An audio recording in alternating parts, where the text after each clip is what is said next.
ભાવનગરમાં ગેરકાયદેસર રીતે કપ સિરપની બોટલનું વેચાણ કરતી ગેંગનો પર્દાફાશ કરતી એસઓજી પોલીસ 100 શખ્સોને જેલ હવાલે કર્યા। ભાવનગર એસઓજી શાખાના in charge police inspector D U Sunesara તથા તેમની ટીમ દ્વારા સફળ રેડ કરી ગેરકાયદેસર કપ સિરપની બોટલો નંગ 30 સાથે એક કિસમને ઝડપી ઘોઘારોડ પોલીસ સ્ટેશન ખાતે તપાસ સોંપતા ઘોઘારોડ પોલીસ સ્ટેશનના પોલીસ ઇન્સ્પેક્ટર એએન દેસાઈની સૂચનાથી ઘોઘારોડ પોસ્ટેના સર્વેલન્સ સ્કોડના વીએચ મોરડીયા નાઓએ સર્વેલન્સ સ્ટાફની ટીમ સાથે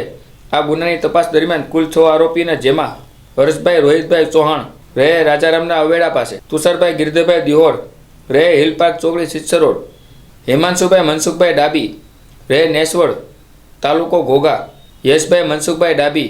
રહે નેસવડ ગામ તાલુકો ઘોઘા, રંજીતભાઈ મગનભાઈ ચૌહાણ રહે ત્રાપજ અને નરેશભાઈ રાનસિંહભાઈ વાઘોસી રહે તણસાવાડાને